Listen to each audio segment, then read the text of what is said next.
Ennui, Book 1.5 of the G.A.M.E.Z Duology. Written by Darkwood.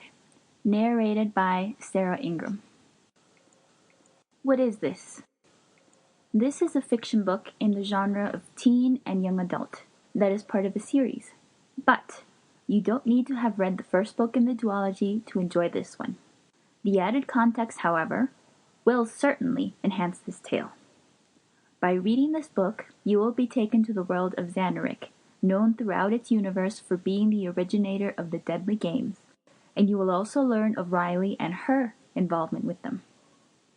If that premise sounds interesting to you, then this is the book for you. If it doesn't appeal to you, then you might consider looking into another title, perhaps even another by this author. There are many possibilities. Thank you for reading.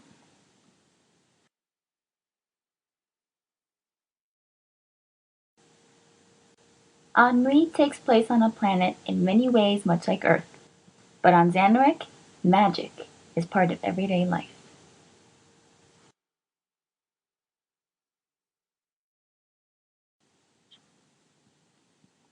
Day 322.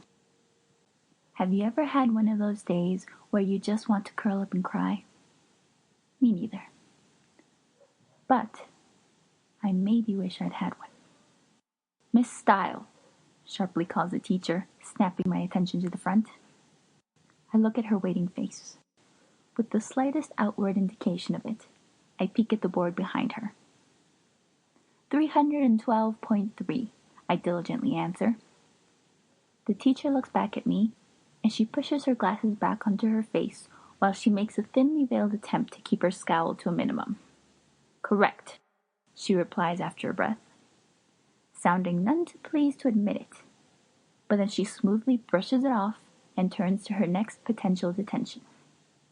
And as soon as she's off my case, I feel the very tentative edges of a smirk tickling my face while I casually turn to the last page of my notebook and add a mark to my growing tally. 13-0, and the season's not even half over.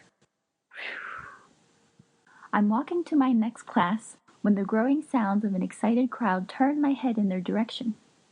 I follow the sound trail, and I find myself walking into a viewing auditorium. Thinking this is nothing new, I start to turn back, when suddenly the room goes completely silent. I quirk an eyebrow and turn to the screen. My eyes widen. Flames. Boom! Absolutely everyone in attendance reacts to the ear-shattering explosion. Some duck, some shriek, and a few even try to pretend they are unaffected by sitting there and covering their flinch with some limb or other. But not me.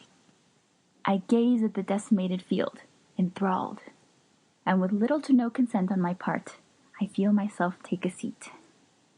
Team Putar Penali, unable to continue. Match over, declares the announcer into the blazing aftermath. The view shifts to pan over the bewildered crowd at the games, and then it focuses on the queens, who, as if sensing the recorder's presence, strike one of their most elaborate poses, reawakening the stunned witnesses, both those there and here. What a conclusion we've just seen here today at the 148th finals, exclaims the commentator, struggling to be heard over the revived crowd. Sure was, Timon. What a year! Team Keklar being disqualified and Team Sony sliding in for a tie to Team Quasar Brontix, winning in less than 5 seconds. But let's be honest here. Even with all the unbelievable things we've seen on this very field, we don't need to see the scores to know that Team Lightning has this one in the bag, quips his fellow commentator, to which the first answers with a laugh, and so I tune them out in favor of fire. I scrutinize the field until I land on the pair. My eyes go from the almost imperceptible shake in Dash's fingers to the extra spark in Kill's eyes. They're trying to hide it, but they're rattled. I peek at the final scores, and their disparity leads me to only more questions.